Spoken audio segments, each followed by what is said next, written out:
Sup, fucker? Well, Happy New Year's, and how the hell are you? Happy New Year's to you.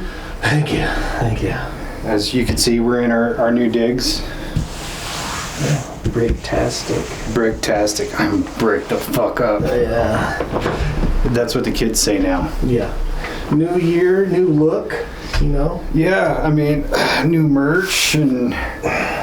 You know, Dave-inci's code sweater. You know? I love this one because it looks like this guy is Arnold and this guy is Chris Hemsworth, and how they look so much alike.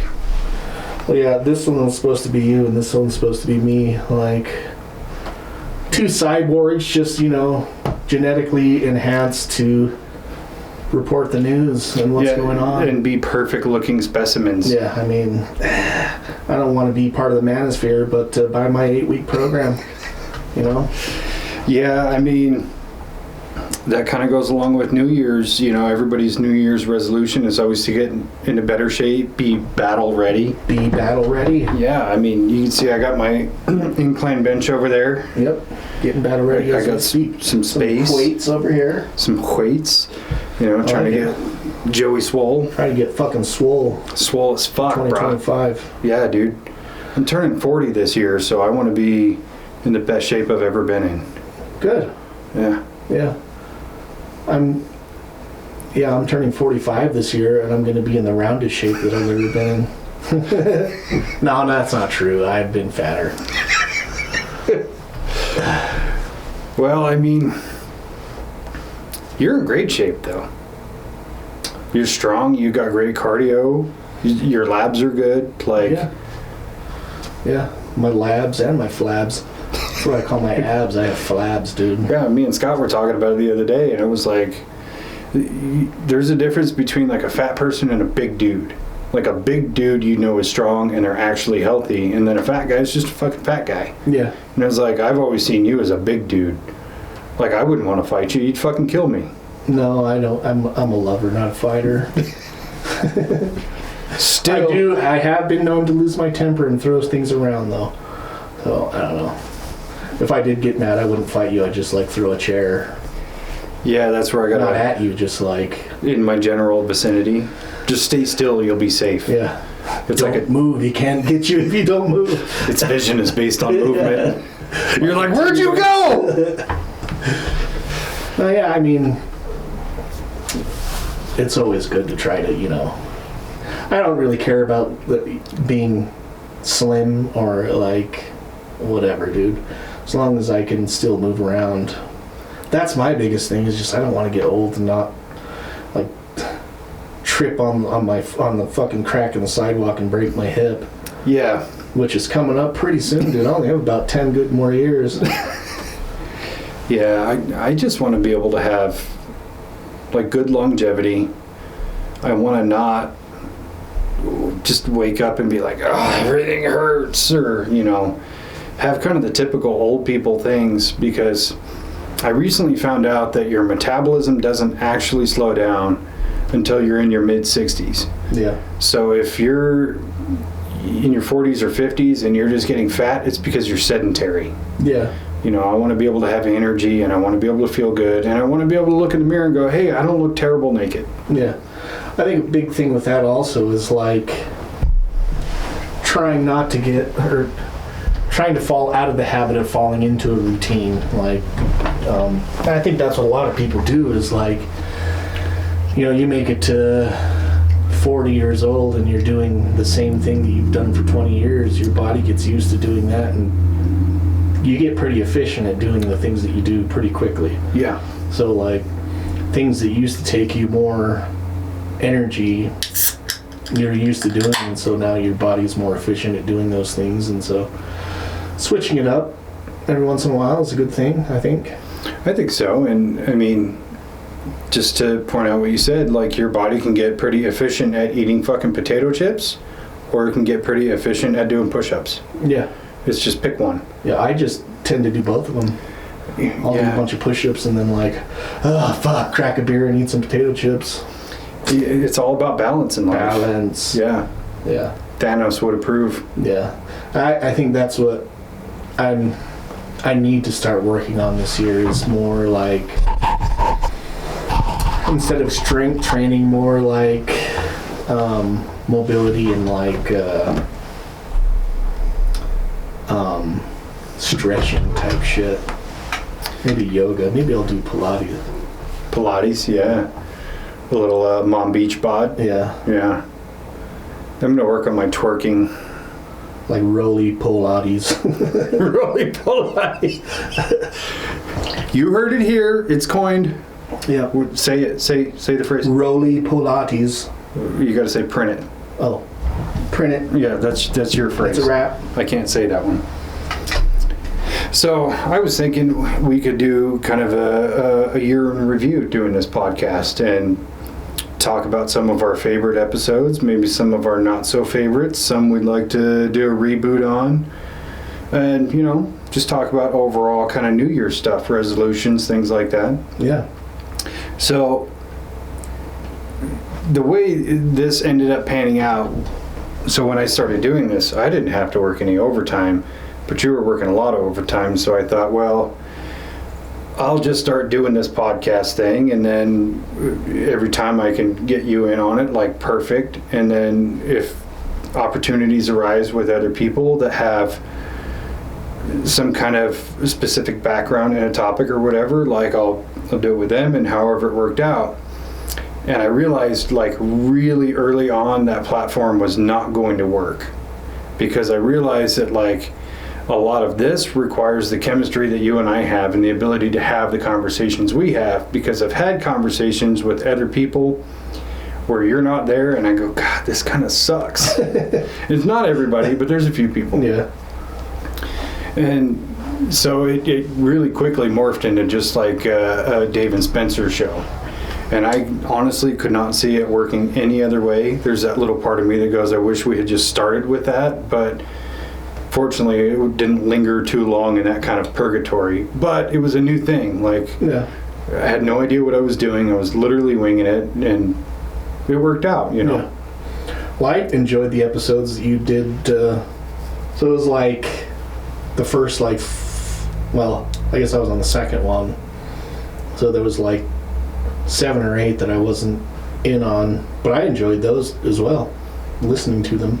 They were fun to do, but it was at a time where it was like I was still trying to find my footing. Yeah. So, and I haven't listened to them in a long time, but I can think back on them and I go, okay, these are all the things that I did wrong comparative to how I do them now. And I go, it's kind of a growing pain, and I'm glad I went through it. Yeah. That first episode was honestly really cool. Sleep paralysis. It was. Very interesting. Still one of the more popular episodes, and that's definitely one I would like to revisit, especially knowing that a lot of other people that we know have sleep paralysis and have actually come up and talked to me about it. Yeah. And so I was like, dude, we could just do like a series of that, of just probably 3 or 4 full episodes of people talking about that. I think for sure, and that's one thing that we have done in the past is, finding people in our lives, some people from work that have had some experiences, and then bringing them in and having them give their firsthand, experiences. I thought was super cool. Like, oh yeah, having Stitch come and tell his stories, and Timmy come and tell his stories.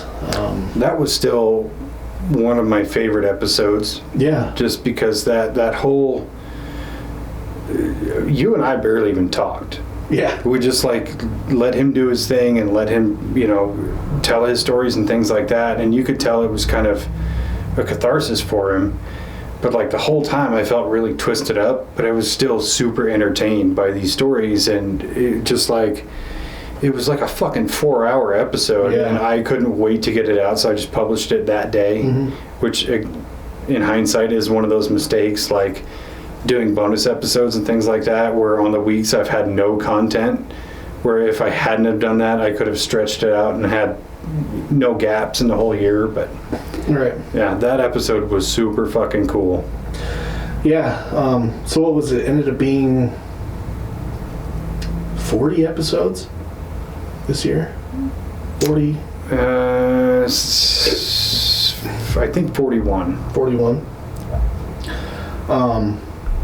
Which is, I mean, what is there, 52 weeks in a year, which that's pretty good. I mean, but you see like other podcasts and they're like part 1 and part 2, you could definitely, you know, cut up some of those longer ones. Oh, for sure. It might be more ingestible for some people that don't want to sit through a 4-hour conversation, but like, I like that. I do too, if it's with the right people. Yeah. And it's definitely a lot easier when it's a specialist on a certain topic, or like celebrities or things like that. Because the whole podcast space used to be about normal people, and then celebrities just took it over. And, you know, I still listen to like Joe Rogan and a couple of the others, but for the most part, I don't go out of my way to listen to like Michael Rosenbaum's Inside Your Head, where he just talks to actors, or Dax Shepard, where he talks to celebrities. Like, this is our space, motherfucker. You guys have all of TV. Yeah, I don't really. The only thing I really watch on celebrity type shit is like, there's one paranormal show where they talk to celebrities who have had like paranormal experiences. But it's them more being real people, just talking about their experiences. But I think it's just because I'm into that type of shit and I want to hear people's stories. Well, and it also helps that they're, because I've seen the show and it's largely like B and C list celebrities. Yeah. You know, you're not getting like the, I don't know, whoever's popular, Kim Kardashian or whatever. You're not getting people like that on there. I was walking through my mansion and I saw a ghost. It was the ghost of Bruce Jenner's dick. That's terrible. He was just like, remember me? Ooh. No, yeah, I mean, even the less popular listened to episodes that are, you know, people probably didn't enjoy. I fucking love the D&D ones. And I don't know if it's just because, like, you know, it's us and we're there playing this game. We're playing make-believe. But I love listening to, I've listened to some of those like 3 or 4 times. I haven't listened to all of them. I think there's 1 or 2 I haven't, because it's, at the time before we were doing video and all that, it was just like, I'd start the recording right before we started, and then ended it when we ended it, so I had no editing to do, unless Yeg dropped a word that should not have been said on a podcast. Other than that, I never had to edit them, so I never went back and listened to them, versus now doing like the video stuff. I have to go through and edit it, so I hear the whole thing again. But there's a couple of them that I have gone back to and listened to multiple times, just because you kind of get like a nostalgia thing of like, I remember being there and how fun it was. Yeah. Even on the ones where it's like you take a turn and it's like a 90-second turn, and then I get a turn and it's 90 seconds, and then Yeg does one and it takes 9 minutes. So wait, can I do this? And then Scott's like, I don't know, let me flip through the book. And in reality, the first one was hard to get through, because it was like us just figuring out how to like select a character and stuff. But I mean, for the people that don't know what D&D is, I think that it's, I don't know, I think it's kind of necessary. Or maybe even for the people that do play, it might be kind of a funny thing to watch. Yeah, I think there's definitely a niche audience for it, and it's something I'm really kind of batting around trying that again. But I think it'd be way more fun in the visual format, you know, with cameras and recording it. But that's a lot of editing, you know. If you sit and play for 3 hours and you have, let's say, 4 camera angles, like, that's a lot of effort. Yeah. But I do think, that first episode was necessary. And I remember recording that first episode, and for like 45 minutes, I was just like, like, I even drank a little too much that time because I was just bored, you know. But it's so funny that we started actually playing the game, and we got so into it that it was like, let's cancel the rest of the plans and do another episode. You know, that's how entertaining it is that you went from being like just paralyzed by boredom to like, can I like not do my, you know, adulthood things and just do this the rest of the day? Right. And it was great. And most of the other episodes were the same way. It was just like, you kind of get through that slog or that first like 15 minutes, or, you know, just let the beer kick in, and then it's just like, I'm having a great fucking time with this. Right. And that's kind of what I want to recapture with it, but make it a little bit more palatable for other people to watch or listen to. I mean, we could do some, you know, a little more set design, I guess, and like ambiance with video. Yeah. Well, and I think that there's a lot more nuance you can capture with a video. Yeah, for with sure. a game like that, especially if you're using, the props in the game board and things like that, or you're looking at somebody's face while they're like, all right, this is what the fuck I'm gonna do, you know. And maybe that's what it is for me. Like listening to it, I can remember like being there and watching all of it happen, and it's just funny. You know, I think it's entertaining. Yeah, I don't know how well that translates to people that weren't there, but like, I thought it was hilarious. It was a lot of fun. It really was. And that was a thing where I even thought for a long time, like, D&D, that's too nerd for even me. Yeah. And then I started doing it, and I was like, I get it. Fuck. I really don't want to be a D&D nerd, but you got me. I'm in, dude. I'm in. Fuck it. Son of a bitch, I'm in. Yeah. But speaking of, like, you know, having other people come and be guests on the show, I think that moving forward, you know, if there's people out there that are listening to this thing that want to come and tell their story. Absolutely. Even if there's just a subject you want to talk about, or you feel like you have something to add to it, like, hit me up. Not everybody's invited, because there's some people that think they're really smart and intellectual, and they're not.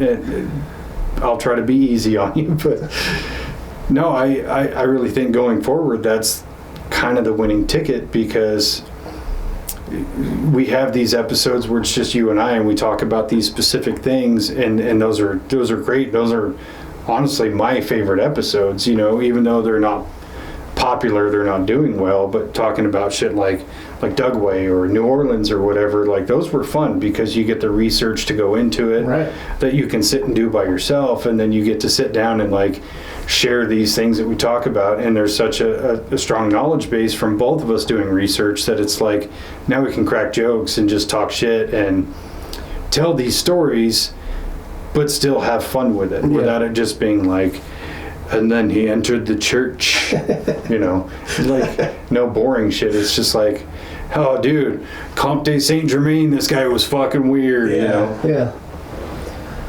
Yeah, it's definitely, I've talked about that on numerous episodes, where it's, you know, one of my favorite things is doing the research, and then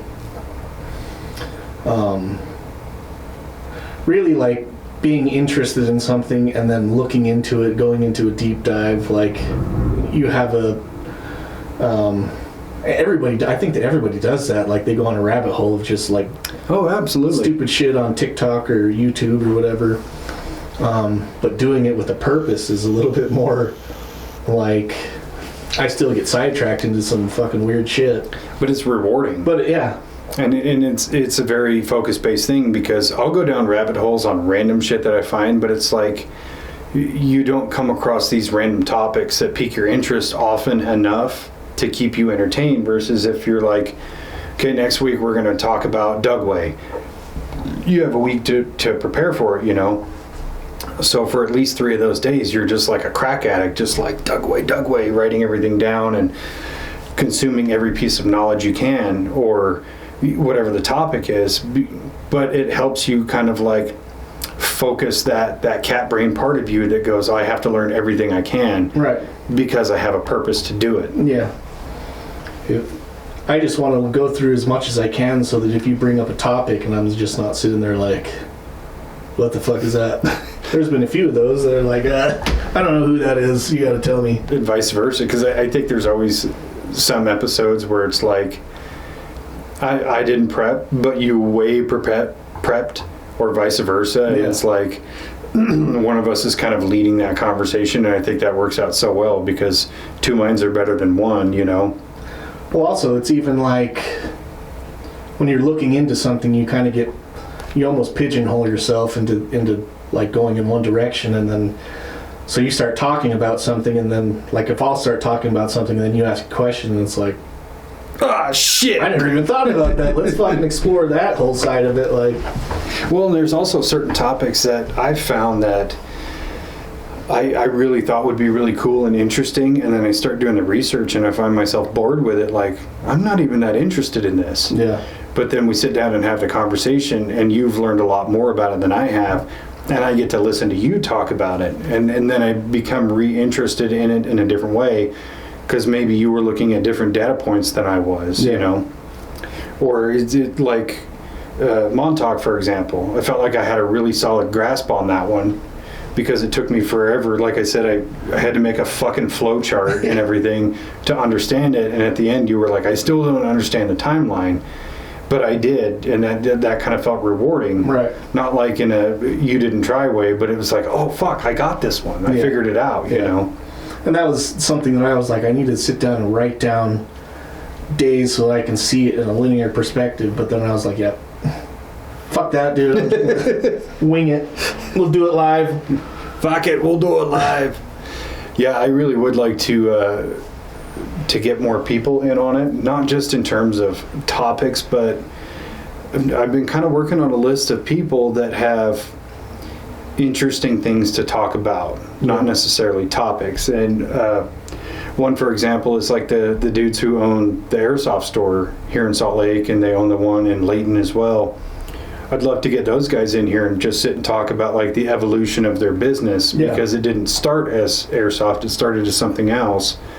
And those two guys really didn't even know each other, and now they're full business partners. So it's things like that I find interesting. Yeah. Because again, I don't want to hear celebrity stories. I don't want to hear celebrities talk when I can listen to way more interesting people that I feel a little bit more related to. People. Yeah. It's like real life experiences. Yeah, like I'm sorry, if your bank account is more than 7 digits, we don't have a lot in common. So it's like people who have started businesses or independent ventures and things like Kara, you know, we talked about doing an episode with her to talk about kind of her genesis of her business, and that's still something we should do. In fact, that should probably be the first one, really.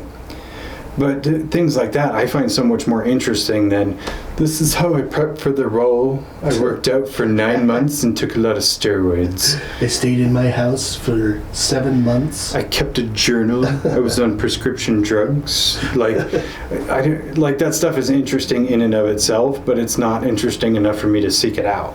That's just so obtuse from real life. It's so outside of anything that I can even imagine. Yeah, and it's not, some of it's interesting to a degree, but a lot of it just is, to me, very, very pretentious. Yeah. Like, you get paid millions and millions of dollars to pretend to be somebody else. You got motherfuckers out here doing it for free. Yeah. Because they just don't know who they are. So it's like, true.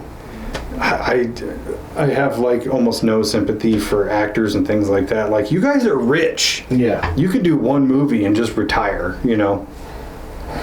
But to me, I like hearing normal people's stories, or people who rise above or have an interesting career path or things like that. And I don't want that to mean like I want to talk to, you know, cops and firefighters and EMT or people like that. Like, more stuff that I could relate to easier is more interesting. Yeah.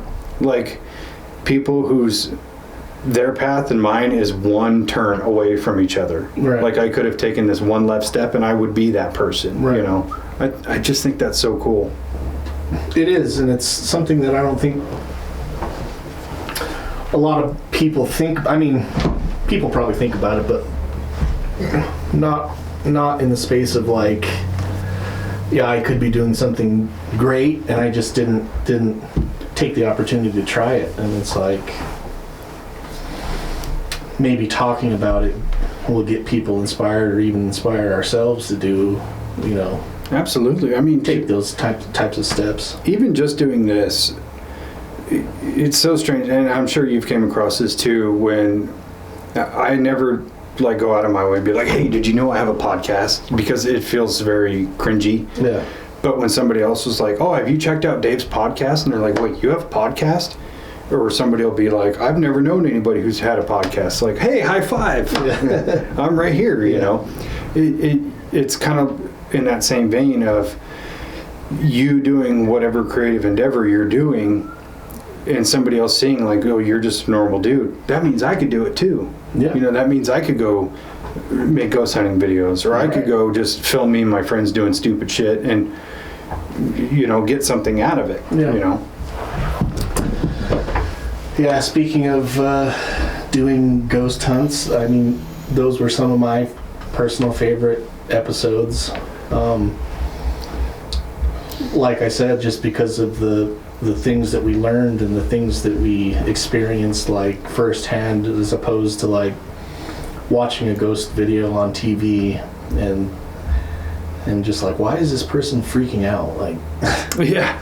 And I can, you know, going and doing it, okay, well, going down into this basement, I know there's no ghosts down here, but like, I'm still freaked out. It's still creepy.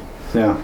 Well, and I liked the episodes we did to do the follow-up with that, because for one, it's multimedia tying together. Mm-hmm. So you get a YouTube video where you can watch it, and then if you're, you know, enthralled by it or entertained, and we all know that feeling, like when you find a movie or a series or like a song or something, and you want more like that but not the same thing, where this is providing that. Yeah. And we get to inject truth into it and give the details regarding that aren't in the video, of like, since I've had time to reflect, or since I reviewed the footage or whatever, you can talk about it in that podcast and it's directly tied to that video. Yeah.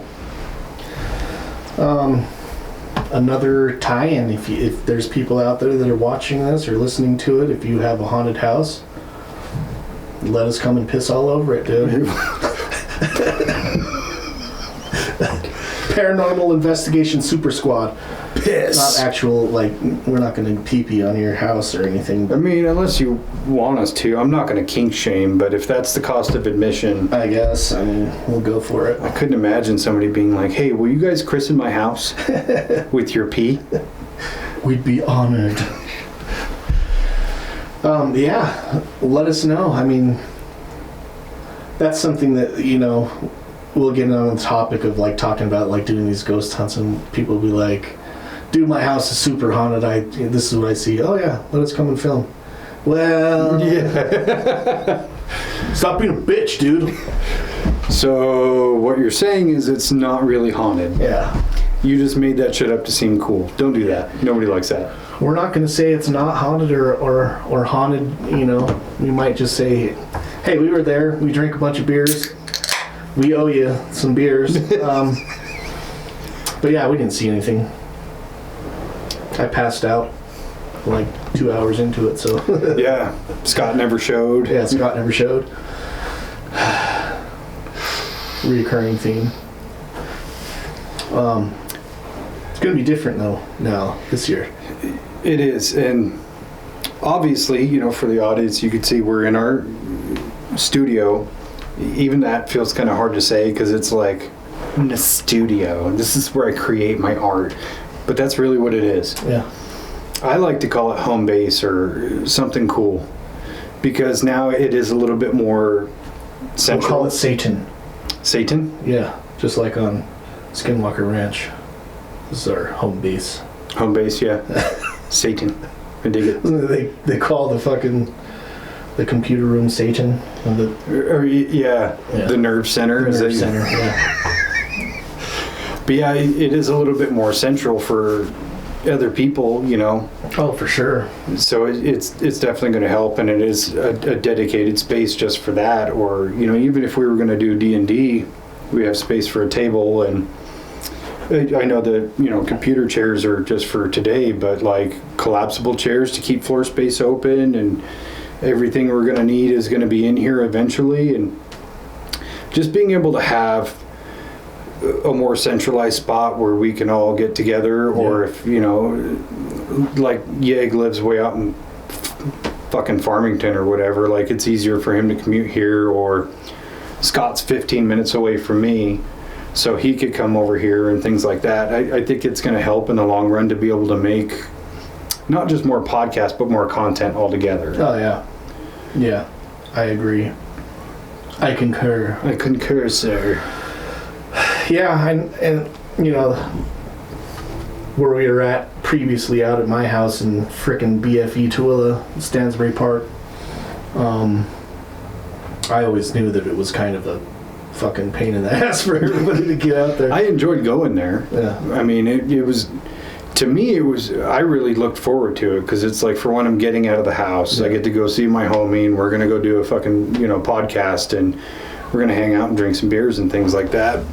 The only time I ever really had issues with it was like if we're having a good episode or whatever, and I have to cut it off because I got to go pick up my kid from school. Yeah.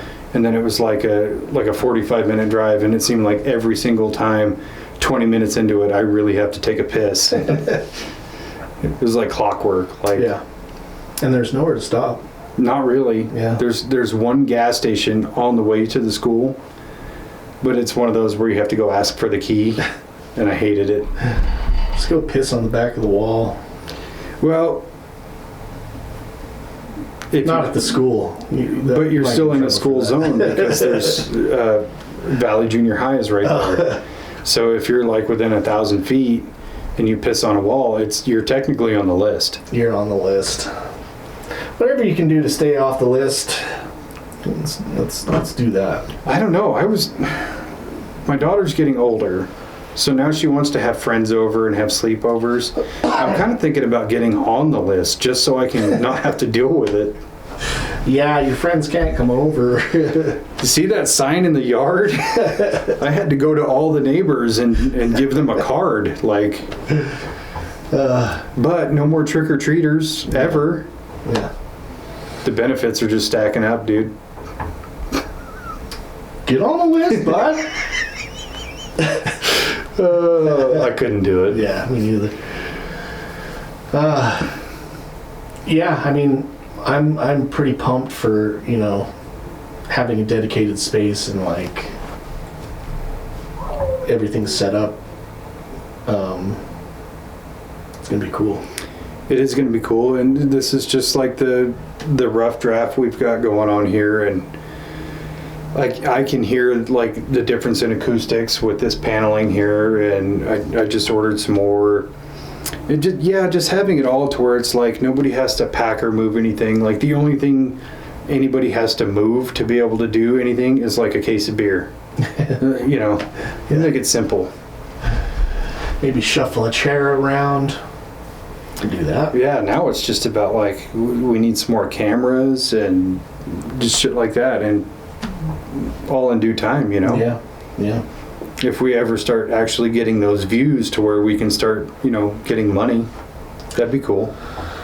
So, what would you say was your favorite episode?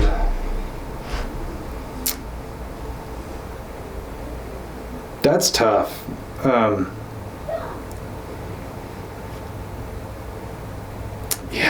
don't know.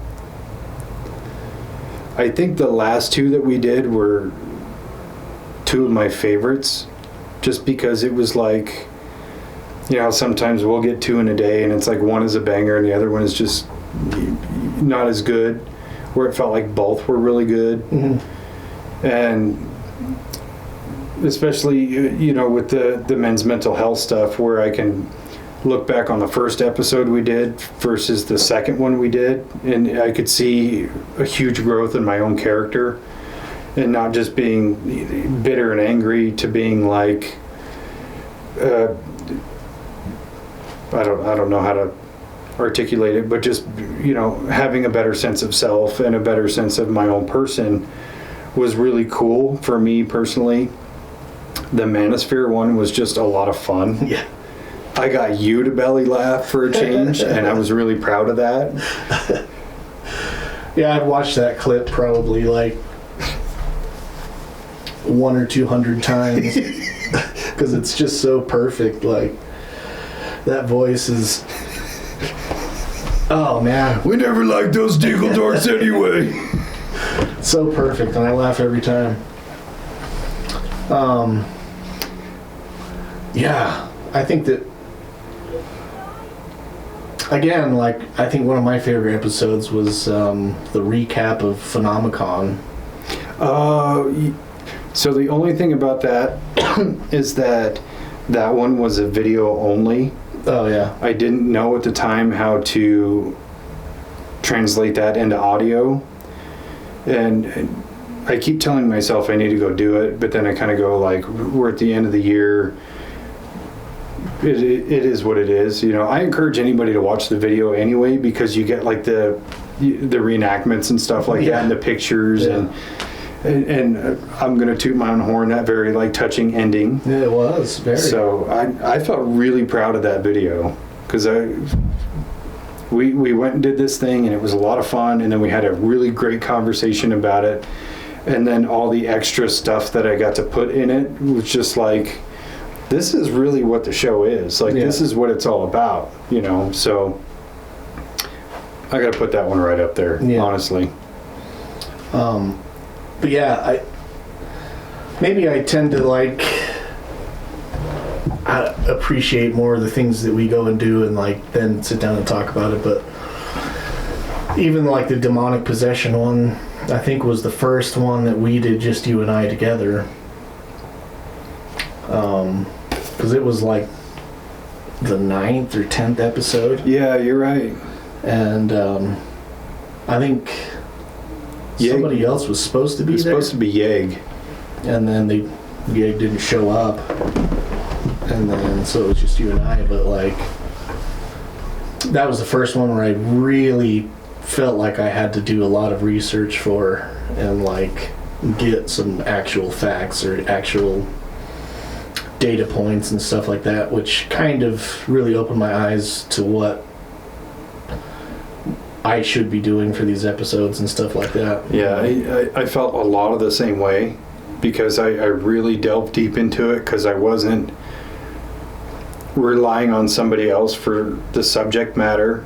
Or even when we did Skinwalker Ranch, it was like, I had notes, you had notes, Scott was there, but he had some history and some knowledge and things like that, so it was like, I never felt I had to, like, shoulder most of the content until that episode where it was 50-50, you know. Yeah. But that's also when it was like, this is the way this should be, you know, we're having this conversation, we're presenting facts and data, and we're also cracking wise and things like that. And I do remember in that episode, I went on some weird tangent about religion or something like that, and I was like, well, that was stupid, let's not do that again.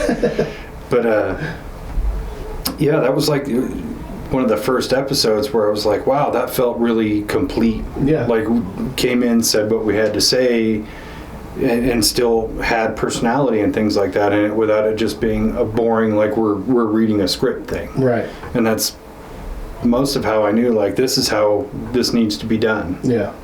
And again, you know, 9th episode, so you're talking 2 months and 1 week into the whole series, and it was like, if we found footing that quick, great. Yeah. And that's usually how it goes for most of the episodes. Like, I'll take a bunch of notes, just like the one that we just did earlier about UAPs and stuff. Whereas I had, like, 6-7 pages of notes of, like, all these things, but I hardly ever go off the note. I didn't even look at the book. I didn't even look at what I wrote down. After we got done, I picked up my book and looked through there, and I was like, oh yeah, we kind of covered everything that I had in here anyways. So it's easy with one of those subjects that you've just been invested in for so long that you're like, I kind of don't need to, like, let me get a refresher. And like last night I watched some videos, and then basically from the moment I got up this morning, it was just like, let me watch some more videos and clips and things like that, and just kind of bring all that to the forefront of my mind. And I was able to just go off of it, you know, versus like, some of the episodes I felt like I kind of dropped the ball on were more like New Orleans or vampires, where in some of those I had the notes and I just forgot the notebook, and then some of them it was just like I just probably wasn't feeling it that day, Yeah.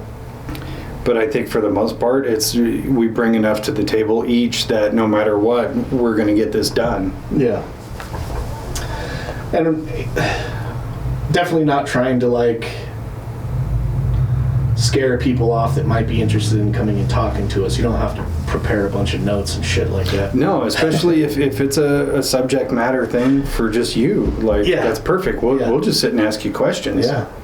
Which is, to me, a lot of fun. Yeah, for sure. I mean, just picking each other's brains about stuff that we've experienced personally, or like with the Timmy situation or Stitch, like we just sat there and talked a bunch of shit with each other and then listened to their stories and asked them questions about it. Or even the one with Jessica, where it was just like, tell your stories, and then we kind of ask questions just to keep those stories going, or maybe in some way to kind of dispel or understand better. But I think those things were really interesting because it's like people have these crazy experiences that they've had, and they don't want to hear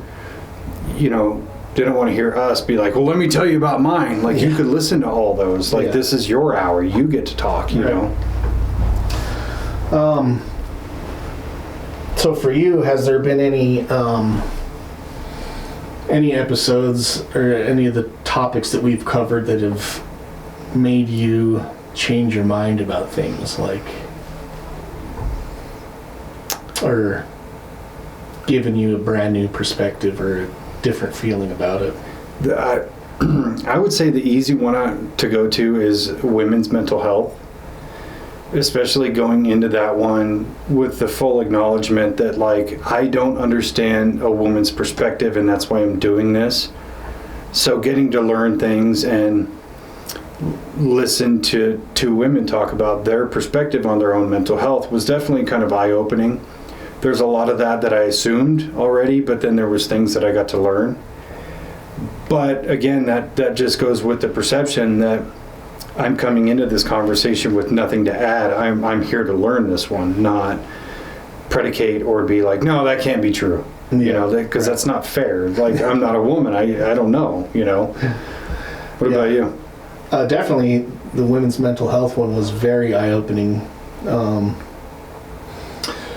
And a lot of the, most of the research that I did for that one was just kind of like a history on women's mental health, which was, for me, super eye-opening just to see how little work has been done. Oh, yeah. In women's mental health and health in general. Just to see that doctor's prescription was an orgasm. Yeah. You just need more orgasms. That's fucking wild, man.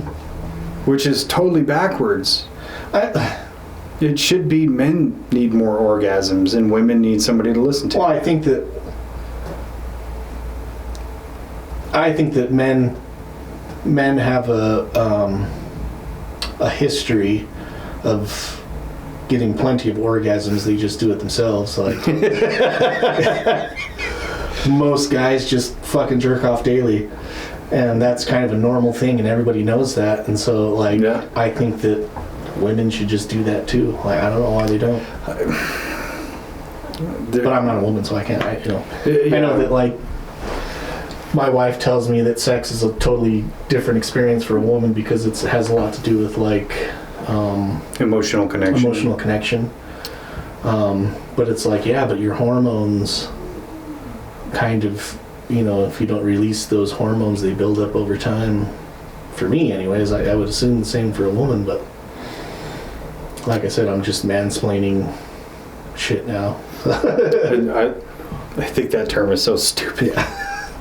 You're mansplaining. No, I'm explaining. It just happens that I'm a man. Yeah. I'm not trying to oversimplify it. This is just the reality, and I'm not going to get into that one. I'm going to leave it alone. We'll save that for the sequel episode to women's mental health. Yeah, maybe we'll just do a mansplaining episode where we can explain all the shit that women don't understand. Dude, we should just put out like an open call for women to ask questions about men, and we'll just mansplain the fuck out of it. Yeah. We can just dunk on ourselves in a parody of like mansplanations. Listen here. Let me tell you something. Yeah, I think another one was maybe the one that we got shadow banned for. I was going to bring that one up too, because specifically there was things that I had learned about 9/11 that I didn't know before. Like you were telling me about how Bush and Bin Laden and those guys were all part of the same financial group. And I didn't know that. So after reviewing that episode before I posted it, I went down the fucking rabbit hole on that, and I was like, son of a bitch. Yeah. Even more evidence. Yeah. But yeah, that one got shut down on YouTube. Hate speech. Hate speech. Which I don't remember speaking any hate. We were just tossing theories around. Yeah, but you know how the man doesn't like that. They're just like, wait, you're questioning me? No, stop. Yeah. Ban these guys. These guys are terrorists. I loved how when I looked at the email, I'm looking at it and I'm trying to read it, and it's written so retardedly. And it's like, I don't get it. So I go to the page and I look at it, and there's a message from YouTube saying at 1 hour 38 minutes 02 seconds, whatever the timestamp was, there's hate speech there. And so it says you can still view this video, but nobody else can. And I look at the video, and the video is 1 hour 38 minutes and 2 seconds long. It's like, so in the very last second of the video there's hate speech? I don't understand.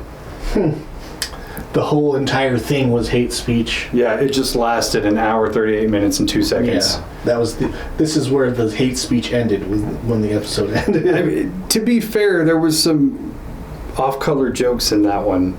Like, I started the episode by saying 9/11 was my favorite holiday, so yeah, you can see how that could be frowned upon by certain people. It made T cringe like instantly.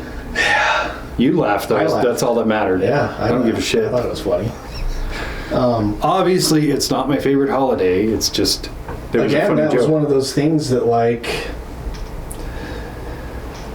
was very eye-opening doing the research for that. Like I'd heard the conspiracy theories, but doing a deep dive and kind of looking for myself for the evidence of like following the money trail and like it does present a case of like an ulterior narrative or a different narrative, Well, even just being able to dispel some of the conspiracy stuff of jet fuel can't burn an I-beam or this or that, or the wind tunnel factor created from the elevator shaft, things like that, was very interesting to me to go into the architectural science of it, because I had never delved into anything like that, so I didn't really understand, which is why for a long time on that subject I didn't have a lot to say, because I didn't know. And I'm kind of the same way. I'm like on like JFK, I don't know enough about that to have an opinion, and I've always thought about researching it, but then I'm like, if it's an episode I'll do it, but if not, somebody killed that guy. It sucks. I do still think T's opinion on the whole thing was very weird to me, and I'm not trying to have a confirmation bias of like I'm right and he's wrong. It was just kind of a weird way of looking at it, of this one building that's unrelated was an inside job and it was blown up, but the other two, it wasn't. Yeah, it just didn't make sense to me, his theory, and I'm sure he's got his reasons. I'm not hating on him. I still can't wrap my mind around his logic behind it. Well, I could see that. For me, what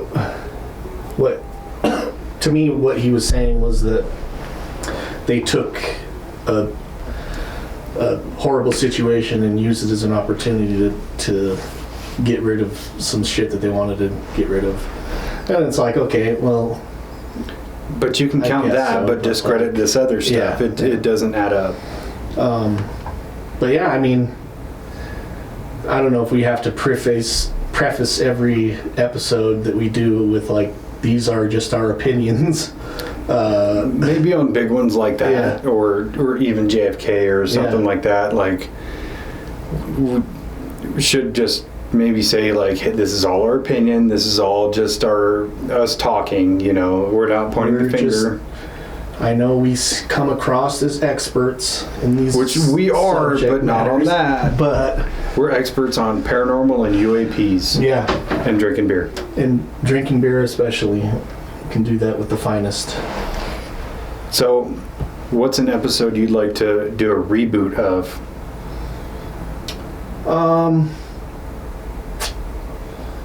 A reboot. So we've done a reboot before.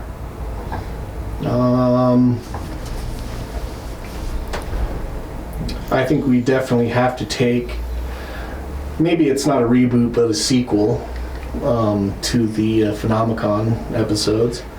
Definitely a sequel.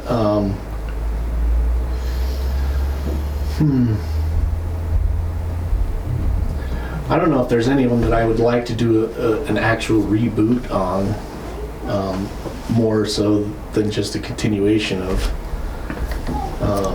But yeah, like Skinwalker Ranch, I think that there's a lot of stuff that we can talk about there still. UAPs is a definite ongoing thing. Men's mental health is ever changing with, personally, for both of us and with everybody in society. Women's mental health, I don't think that they should be rebooted, but like definitely continued.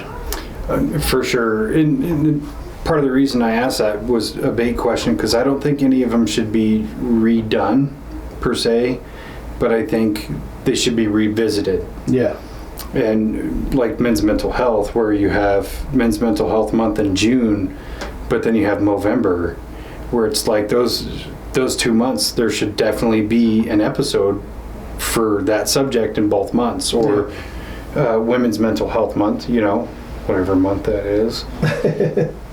You know, do a new one with that, or maybe like a series of them, you know, where you can get, let's say you and I and 2 other women sit down and discuss it, and then they do an episode, and then we could do another episode with 2 other women or whatever, or bring in different men for men's mental health. But the other ones are sequels, you know, another Phenomicon episode, or part 2 of Vampires, or whatever it is. I mean, I think the only episodes we could possibly do like reboots of would be like Dugway or Area 51, where we get another person in who has more information. Yeah. And we can kind of redux it a little bit without just being like, forget about the last one, because there's still good stuff in the last one. Yeah.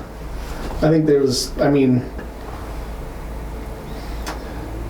like there's a lot of stuff, like we look at like Area 51. Mm-hmm. And you and I both have kind of been following, you know, alien UFO stories, Area 51 stories for a long time. Yeah. And so, like, there's a lot of those things that we, as people who are interested in that, kind of think of as, like, common knowledge for people that are into it. Yeah. But, like, I'll talk to people outside of, you know, they're not really super into it, and like, oh yeah, just like this and that in Area 51. Wait, what? Yeah. Oh, you don't know about Area 51? Like Roswell? Does it ever make you feel like 50% super nerd and 50% super genius when you bring up something like that, and they're like, wait, what? Yeah. And then you have to explain it to them. Yeah. And you're just like, I'm so confused. Yeah. Yeah. They didn't teach you this in the 5th grade? Like, well, even so on Christmas we went to my brother's church, and we had like a family party. And at one point I was sitting out in the foyer just talking to 2 of my brothers, and one of them is like pretty into like UFO type shit, and so we were kind of having a conversation. My other brother came and sat down, and he's like, wait, what are you guys talking about? Oh, we're talking about the drones and stuff being seen over New Jersey. And he's like, what are you talking about? Like, Are you not in the loop of any social media? Fucking nerd. Do you not have TikTok? But yeah, I mean, so yeah, then I like started going into this whole like spiel about like what I thought it was, and did feel kind of like a nerd and just like, why am I even telling you? I don't think that he even cares. Like, Yeah. you know, but I mean, he was like, yeah, I haven't seen any of that. So does your one brother who's into it, does he listen to the show? Yeah. Oh, good. So he was the one that I went to Phenomicon the first year with. Oh, okay. But yeah, he always, in fact, he has a neighbor that, I need to get his number, but his neighbor, like his next door neighbor across the street, was a paranormal investigator for a number of years and has like a bunch of crazy stories, I guess. Where does he live? Like Mill Creek. Oh, perfect. Yeah. Central location. Yeah. So yeah, I'll have to get his information and see if he wants to come and tell us some ghost stories. Dude, that'd be dope. Yeah. Now my brother was telling me about like a recording. They went and investigated the Ogden train station. Oh, yeah. Railroad. Big hub out there, and Yeah. they got quite a few cool EVPs. Ooh. So It's got to bring him with so we can yeah. put him on the video. Yeah. But yeah, I do feel like a kind of a nerd when I go on rants about shit.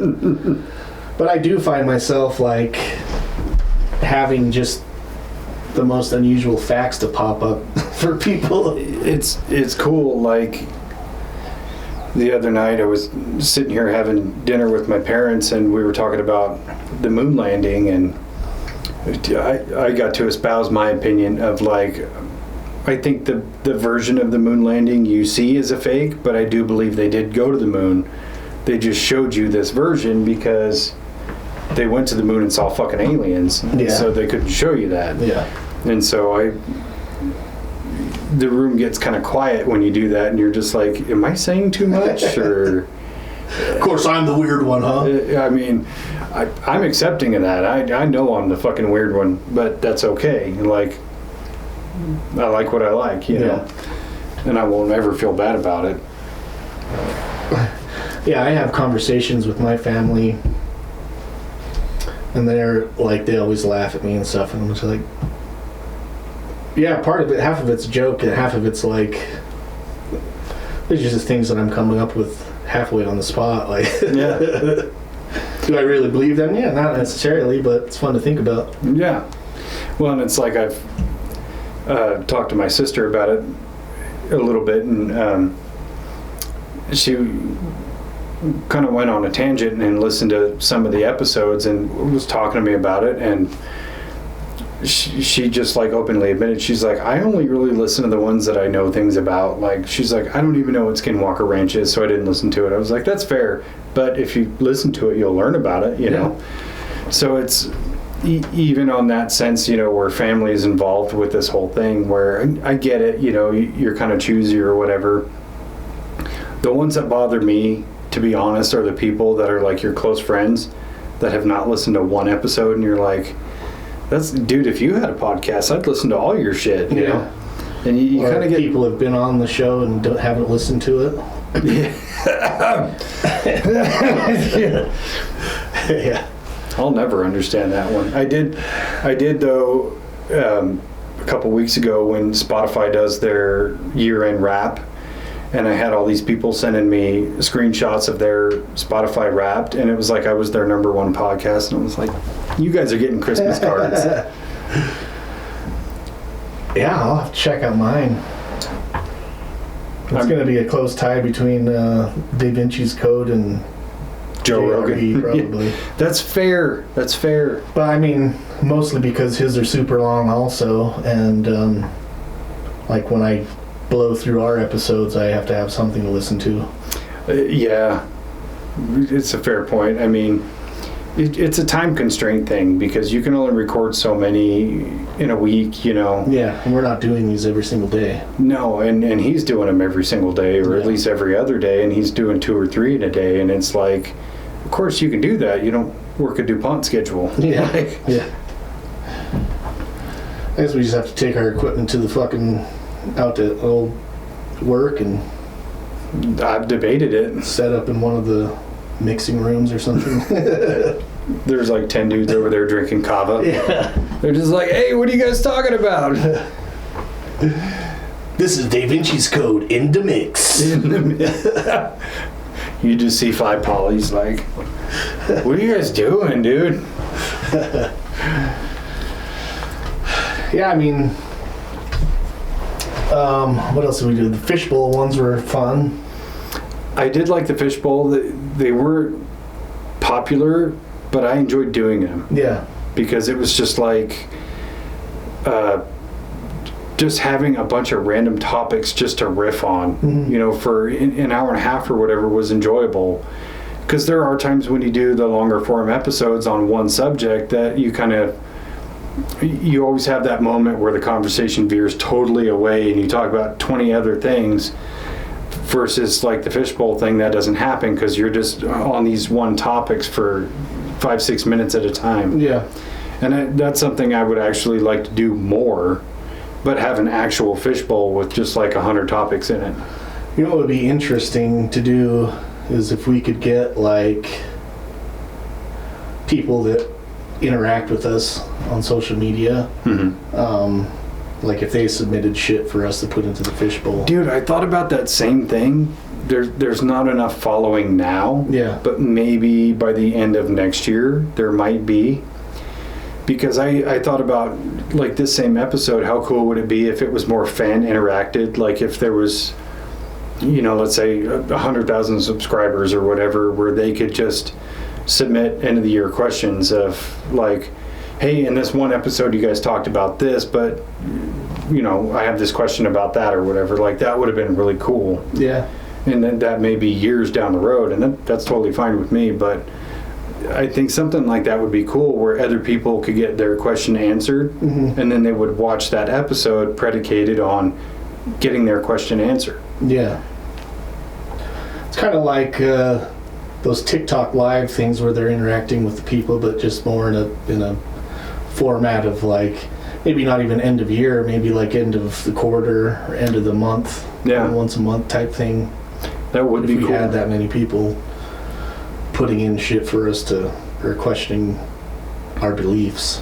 I think it would just be like the same 4 people just nonstop asking questions, or they would ask like one and then log off. Yeah. Dude, that's fine. Just come on the show if you have that much to say. Just come on. Yeah, dude. Like this is a pretty open forum, you know. And I have had people ask me like, "Hey, can I come on and do an episode?" Like, yeah.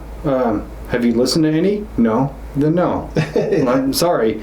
Like, then fuck off. If you can't show a little bit of support for me, how can I show support for you, kind of thing? Yeah. You know, it's almost insulting. Like it's not a big channel or anything like that, but it's just like, and I know it sounds kind of petty, but if we're that close of friends, but you're not supporting what I do, even though I would support what you do thing, and I feel guilty for feeling like that, but at the same time, like, should I?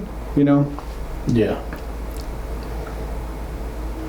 Yeah, I have the same kind of guilt for not spreading stuff on social media. It's just not something that I do. But that's why I don't take that personally from you, because you're just not like you're not on social media a lot. Like you kind of use it a little passively. Yeah. So I'm not like, fuck, dude, why aren't you sharing the videos?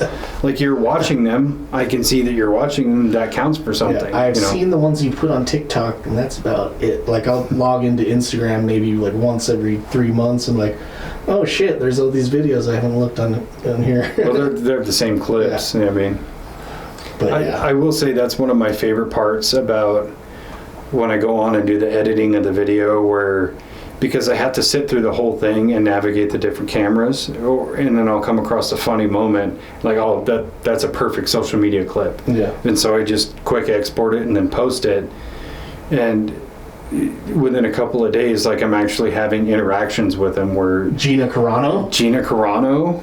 I don't know if you guys know, but Gina Carano follows us on TikTok, or follows Dave-inci's code. It's a fake account, but it's fine. It's fine with me. No, it's not. It's not a bot, dude. It appeases my celebrity crush. It's fine. Yeah. Yeah, maybe we should just, like, create a bunch of celebrity accounts and then follow ourselves. Dude.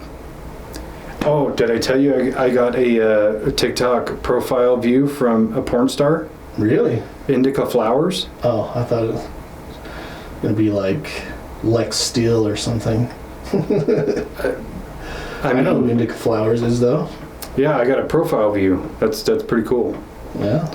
I don't know why that, like, made me feel warm and tingly inside, but I was like, that's awesome. Yeah. Did you support her channel? I mean... Follow back. I can't use the hub anymore without verification. Sad. It's sad. There's plenty of other ones. No, I was just like, that's cool, you know? Or got the first hater on TikTok. Big milestone. True. So apparently it's, like, childish if you use the word gay to refer to something as, like, stupid. Yeah, I mean... We grew up in a time where that was what everybody said, right? Yeah. I was like, that's gay. Yeah. I mean, people still use it like Shane Gillis and, like, a lot of those comedians will call things gay. And it's like they're not homophobic, they're just using that, almost taking back the word that they used to use, you know, just like you can create a word like crunk yeah. something, or, you know, or like if you're referring to weed as dank. Yeah. Like, to me, when I hear the word dank, I think about, like, a cold, wet, moldy basement. Yeah, or use the word spaz as, like, you're going crazy. Like, you can't use that. That's you know, referring to somebody that has disabilities. Is it? Yeah, you're being a spaz right now, dude. Yeah. Now, Joe Rogan's got the perfect bit about calling things gay. He's like, I've never used it in a way to, like, offend anybody who's gay, and I'm not trying to, but what other fucking word are we going to use for shit that's gay? Yeah. Yeah, we got to take back our words, dude. Like, that's why I'm using the words tight. Tight. That's so tight. Yeah, but even that's kind of weird. Like, you can call something tight as though it's cool or awesome. Is a super tight shirt awesome? No, it's not. Unless you're gay. Gay! Yeah, we're gonna get shadow banned for sure, dude. That's okay. There's always Rumble. Yeah. True. Oh, got a positive comment on YouTube. The first comment that wasn't, you know, one of us. It was on the Manosphere episode where this guy was like, "It's nice to see two sane men talk about this conversation," and I was like, oh, hold on with that fucking word, sane. Sane. Haven't seen the rest of our shit. We're talking about aliens and ghosts and shit. Yeah. Like, yeah. No, that was definitely kind of a positive affirmation. Like, just some rando person on YouTube decided to watch this whole video and then left a positive comment. I was like, that's great. That's cool. I mean, it's better than just getting all hate mail. Yeah. Yeah, huge milestones. Got a hater, got a supporter, porn stars following. I think we're up, dude. Dude, we're up for the year. Only one hater and 4 or 5 positive things. It's true. Okay, we'll see what next year brings, I guess. Yeah, like, we're going to get alien disclosure. This channel's just going to blow up. We're ahead of we're like, there's this wave coming and we're just fucking surfing right on top. We're just like, we're surf ninjas catch right a now. vibe. Surf ninjas. Yeah. We're like Point Breaking this shit. Yeah. You're Dalton I'm Johnny Utah. Bodie. Who's Dalton? That was Patrick Swayze from Roadhouse. Oh, yeah. Roadhouse. Wrong movie, right guy. Same person. Yeah. Just one of them works in a bar and the other one robs banks. Yeah, same diff. Yeah. Great. You could be Johnny. No, you're Johnny Utah. I could see you as more of the Bodie. You're more the spiritual person, like. Catch a ride, let's ride it and catch a wave. I am an FBI agent. Who was even in the remake? Oh.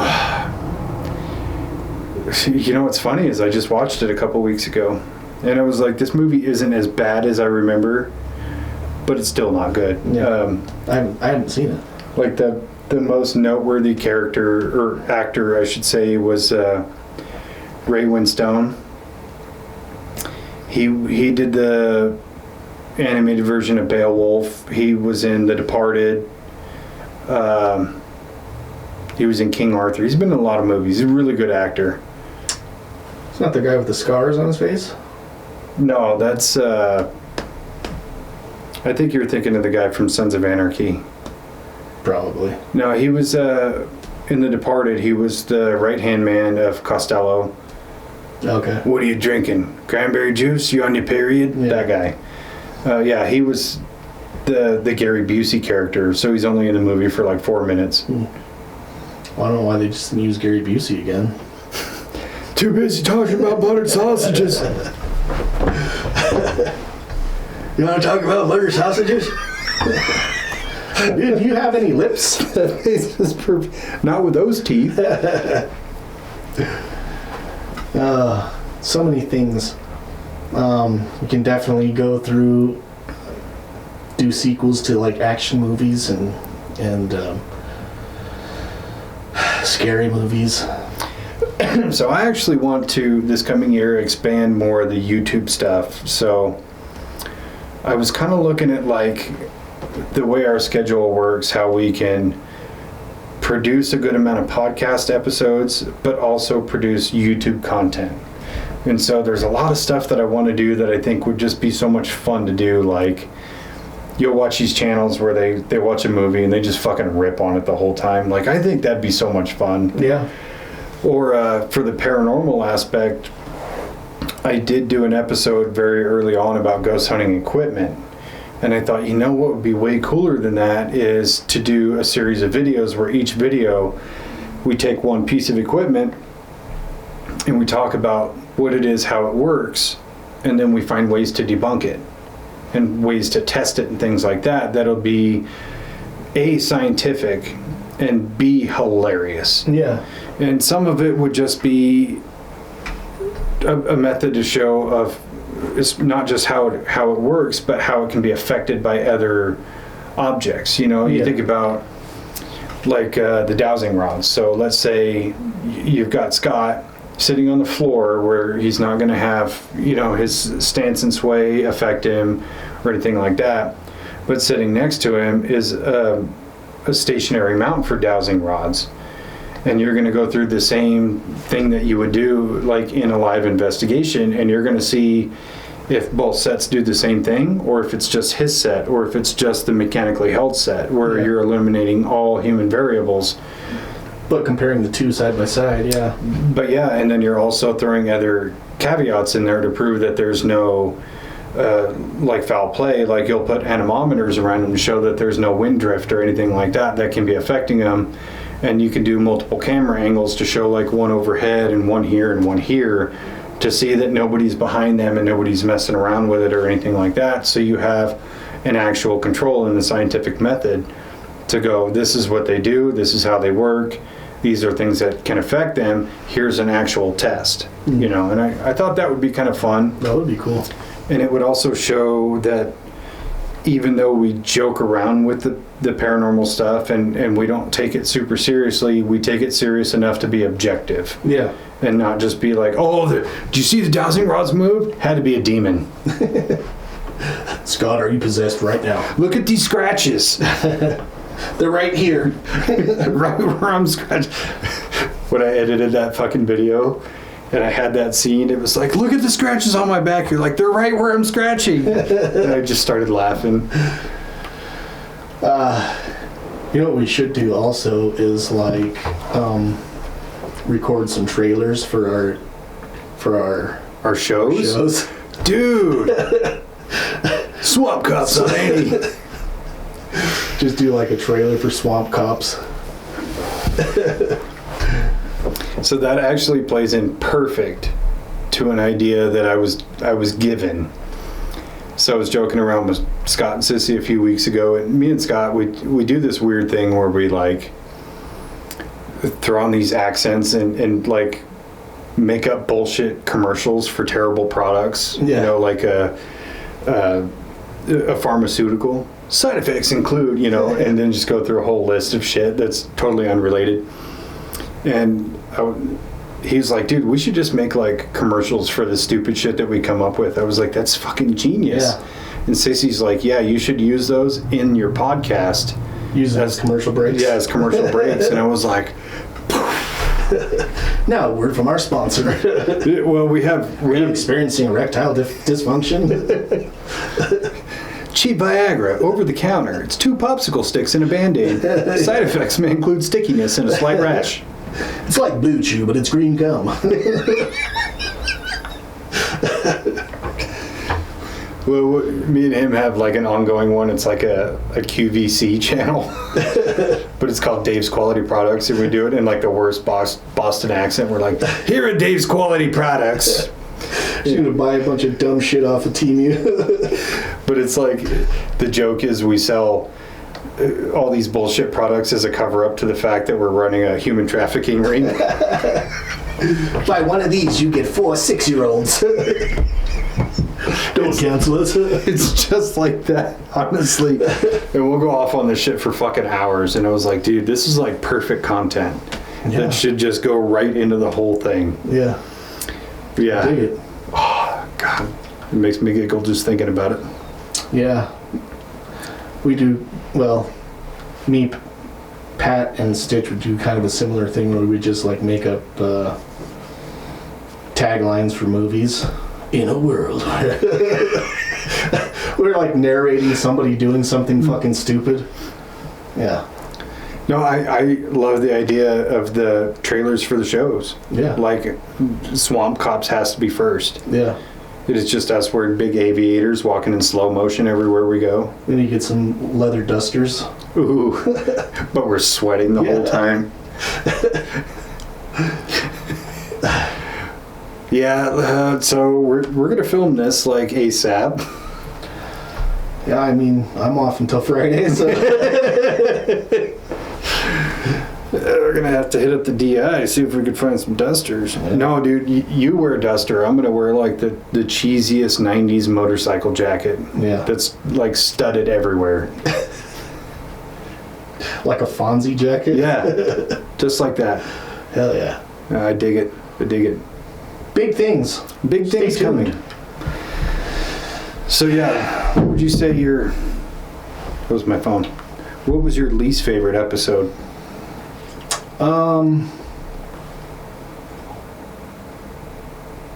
I want to say my least favorite episode was Zombies because I fucking wasn't there. Okay, so we need a reboot. No, just do a sequel.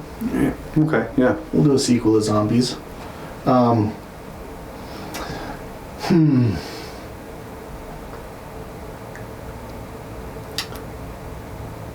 I don't know. I think that the one that I had the hardest time with was probably... I bet we got the same answer.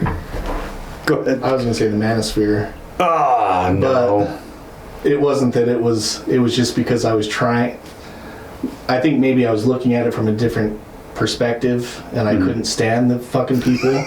But then I realized that's the point. Yeah. And then was okay with it after that. But like, I think that one was hard for me. What were you going to say? So on the Manosphere one, that's still fully in my YouTube algorithm, those videos. And I catch myself watching them all the time. But it's not like I'm purposely watching their videos. I'm watching people rip on their videos. Yeah. Except for I did watch a Joey Stacks one last night. I got like 3 minutes into it, and I'm like, God, this is terrible. I feel like I would have a better time pulling out my toenails with a pair of pliers than watch this. Yeah. I think maybe we're going to have to go through some of the videos and see what all of our ideas were. So because we did talk about doing like some alpha male shit. Yeah, we did. And there's a lot of things that we talked about buried in a lot of videos and episodes that we kind of have to try to revisit. So that's like my plan for January and February, is to re-listen to every episode and like try to capture all those things. As for least favorite episode, and I say this with absolute love, but the horror movie episode where Yeg was fucking trashed and just yelling the whole time, that one was kind of hard. Like at the time it was funny because I was there, but trying to listen to it is like, I should delete this. This is so bad. Yeah. Wait! What? No! You're just like, calm the fuck down, dude. Yeah. We should limit the amount of liquor that is there, I guess. Or, I don't know. I still thought it was funny. It is hard to listen to, though. Yeah, that's the only reason that it was the... I don't even want to say the worst one. It's difficult to listen to. Because at the time it was funny. I remember laughing a lot just because like anybody would say anything and Yeg's like, hold on! Just like losing his shit over the stupidest thing. Yeah, it was hilarious, but I tried to listen to it before I posted it and I was like, this is bad. Nobody's going to hear this one. But then... With the beauty of video now, though, we can, like, use those clips. Oh, perfect B-roll footage. Yeah.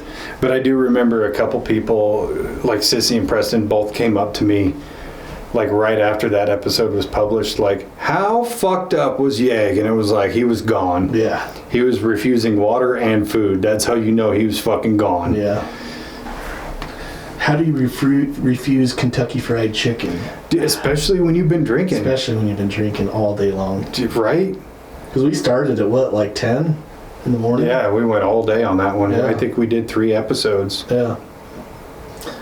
Time travel. We did time travel that day also. That was a fun one.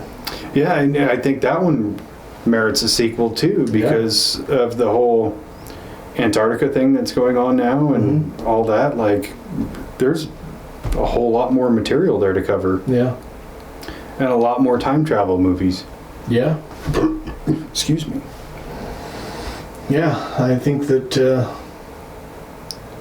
this year was fun and it was a huge kind of a learning thing for all of us. And it was. I mean, there's no blueprint on like, hey, how to start a podcast, especially when you have such a wide variety of topics where a lot of podcasts are very niche. You know, It's like if you talk about true crime, it's all true crime. Or if you talk about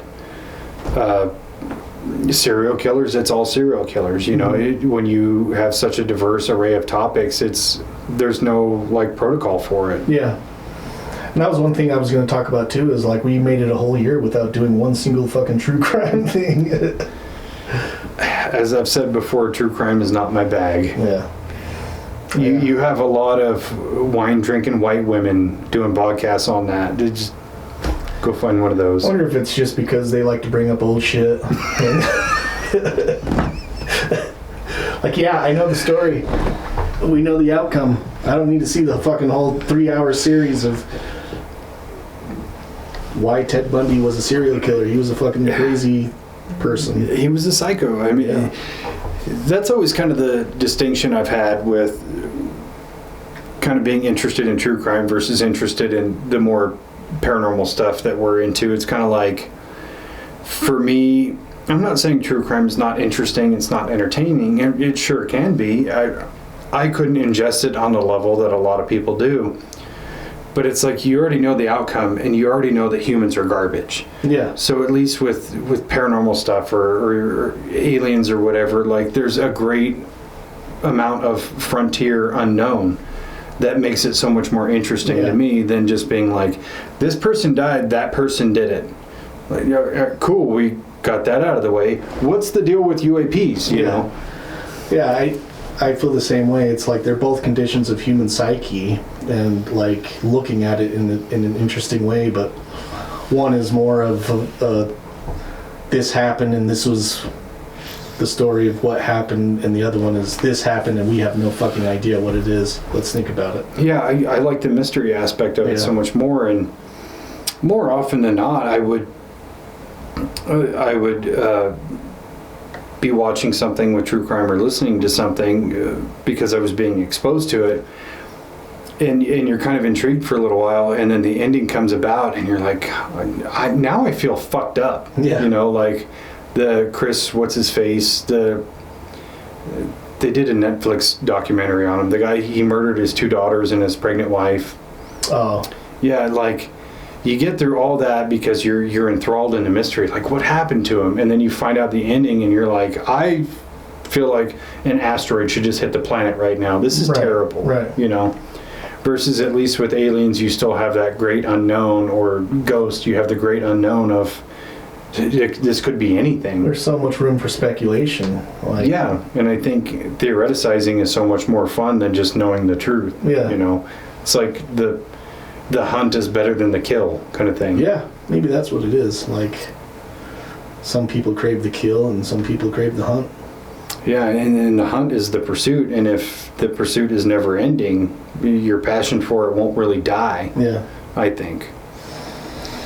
We solved it. Solved it. Human nature in a bubble. Yep. Now we're experts on paranormal, aliens, and human nature. We should, that's 3 PhDs. 3. Pippin Hose degree. You're dealing with 2 triple PhDs here. Dude, it's true. I mean, you got scientists just banging on the door right now. Like, hey, help us solve this. Yeah, there's a line out there. We're almost done. We're sharing. Oh, yeah, I think that I'm excited. I am super excited for the stuff that's coming in this next year. Yeah. Granted, we're recording this on the 30th. Yeah. But I'll post this one on New Year's Day, and then the next episode will be out on the first Monday, which I thought about changing because the first episode was supposed to come out on Monday because it was the first day of the year, and it ended up being 2 days early because I couldn't figure out the scheduling on the website. But I was like, you know what? I like that they come out on Monday. So if you're one of those weirdos who works a normal schedule, like Monday morning you have a fresh episode. Yeah. And if it's a long one or whatever, it may take you a couple of days to finish it. You know, it's kind of a little contribution to help 9 to 5 people get through their week. Yeah. If that's the way your schedule works. I mean, yeah, I usually burn through our episodes on overtime days pretty quick. yeah, I mean, I used to listen to them at work, but I've gotten to the point where because I edit them, I have to listen to it at least twice just to edit it, and then I'm good. But once in a while, like when there's a really good episode, I'm like, I'm going to listen to that one again. Yeah. You know, or if there was just funny shit in there, you know, and I just need a laugh. Like, I know I was there for that joke, but I want to hear it again anyway. Mm-hmm. It's like re-listening to a stand-up episode. You know the punchline, but you still fucking laugh. Right. It's great. But yeah. Is there anything in particular you really want to cover this coming year?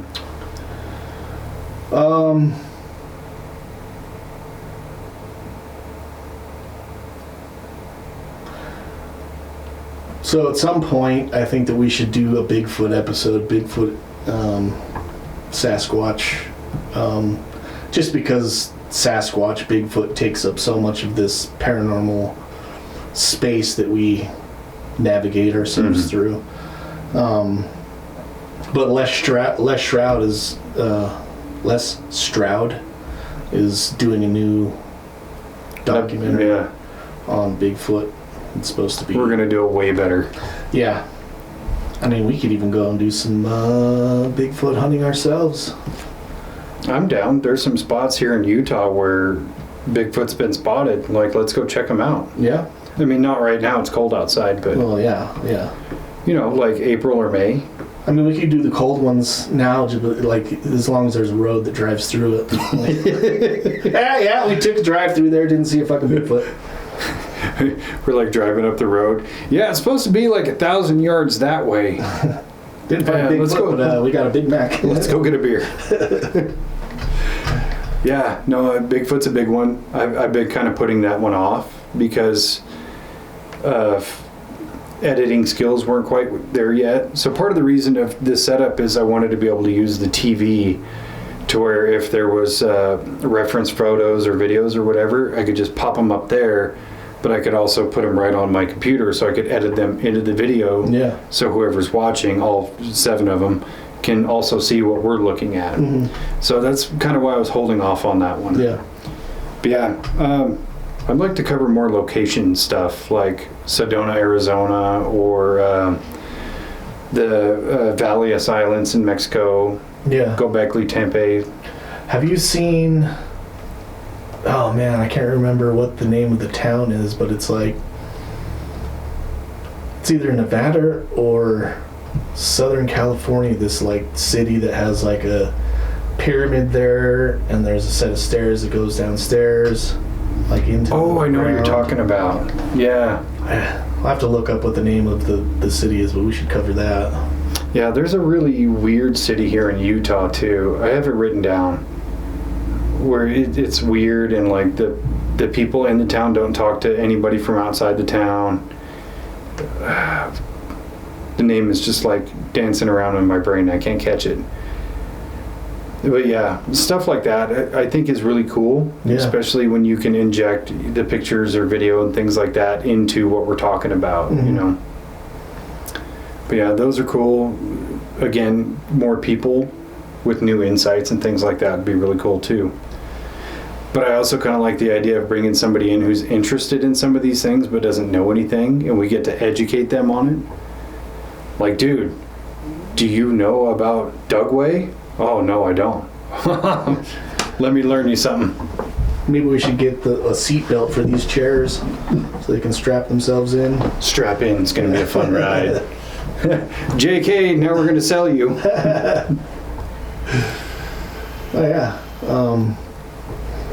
Yeah, definitely some location stuff, because there's all around the world, there's so many weird places. And Oh, yeah. Mount I think that's Shasta. cool too, to like, you know, even just thinking about like somebody seeing a video and they're like, holy shit, that's just like right here, and then going and kind of looking into it themselves.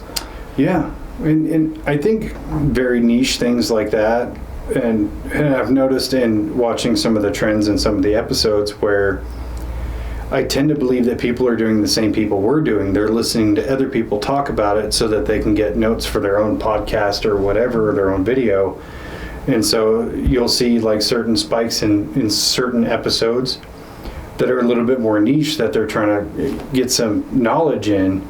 And so it would be cool, you know, for more stuff like that too, where other people are going, I want to learn more about Sedona, Arizona, but I don't want to do a lot of research. Oh shit, here's one on Spotify. Yeah. And then they just get driven to that channel, you know. I think that'd be pretty cool. Yeah, I've definitely found quite a few podcasts that I listen to pretty regularly now. Oh, I have from too. doing Yeah. research. One is, have you listened to the, what is that kid's name? We always talk about him. The haunted paranormal kid, the long hair. The blonde one? Yeah. Oh, I always forget his name because his channel sucks so bad. It's something paranormal. Yeah. But he has a podcast. I don't know if you ever listened to that. I don't think I have. And it's talking mostly about, he talks mostly about like, well, a lot of the ones that I've listened to, they're like political corruption conspiracy theories. Okay. But like he goes on a deep dive of the Clintons and stuff like that, and it's really That would be like, way more interesting than his paranormal stuff. oh, it is. And he like goes into like sex trafficking rings and shit like that. He actually does a really good job of his. Interesting. But But I was listening to it on Spotify, which I know that he also does like a kind of like we do here with the video and Spotify at the same time. So like on the one that I was listening to on Spotify, there was like all these sound effects that went along with the video that were kind of distracting, but like a lot of information that's really, he does a lot of research, it seems, for his shit. So I think that's kind of like when I first found the Y-Files, I listened to the podcast, and there's a lot of, like you said, sound effects and things like that that just don't jive with the audio. But when you watch the video, it makes sense because he's, playing a clip, or you're actually seeing hecklefish or whatever. Versus if you're just listening to it, you're like, God, what is this? This is fucking dumb. Yeah. Then you watch the video and you're just enamored with it, which I get. I love that show. Yeah. Yeah, I'll be listening to it like at the gym, and then like, so I'll just set my phone like in one of the little cubbies and go around doing whatever workout, and then he'll be talking about something, and I know that he's showing a video, and I'll just walk over there and like rewind it. Sit there and watch it for like 2 minutes. Oh, okay, that's what he's talking about. I dig it. Like when I'm using the Y-Files to cheat on my research, and I'm like writing down notes every time they play a clip, I'm like, okay, that's cool. What was I writing? Yeah, this next year's going to be fun. It's going to be interesting. Uh-oh.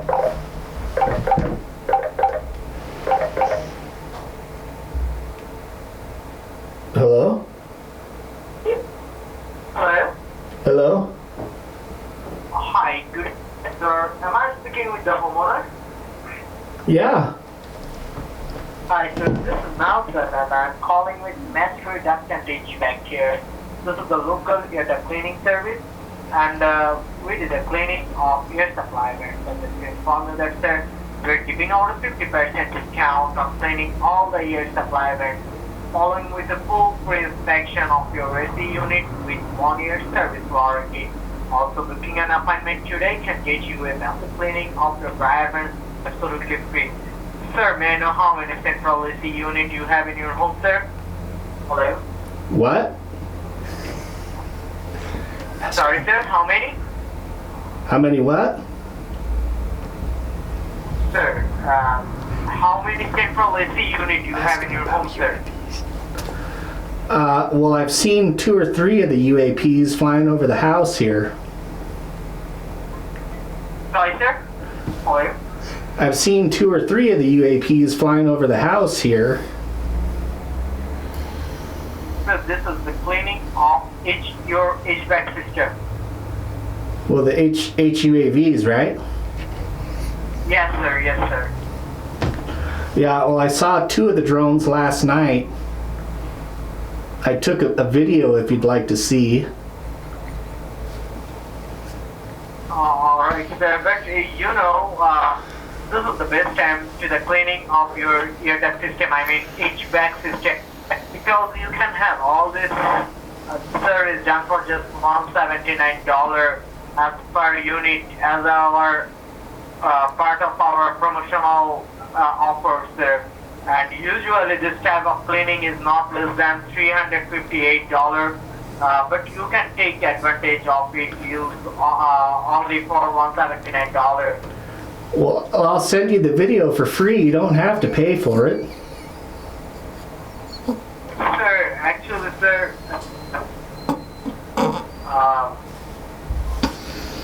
It's actually posted on Dave-Inci's code.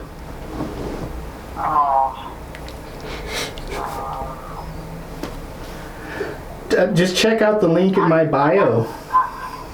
Are you interested? Just check out the link in my bio and hit subscribe. Give it a thumbs up. Alright, sir. I understand. Alright, bye. I don't know why they call me still. Oh my God. I think the timing on that was fortuitous, considering we had just recorded the UAP episode before this and said the next time you get the call, talk to them about UAPs. And you haven't had a call in fucking forever. Yeah. Oh my God, that was fucking perfect. New year, new me, I guess.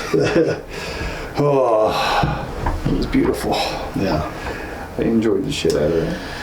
Anyways, more skits to come, I guess. More skits to come. Stay tuned.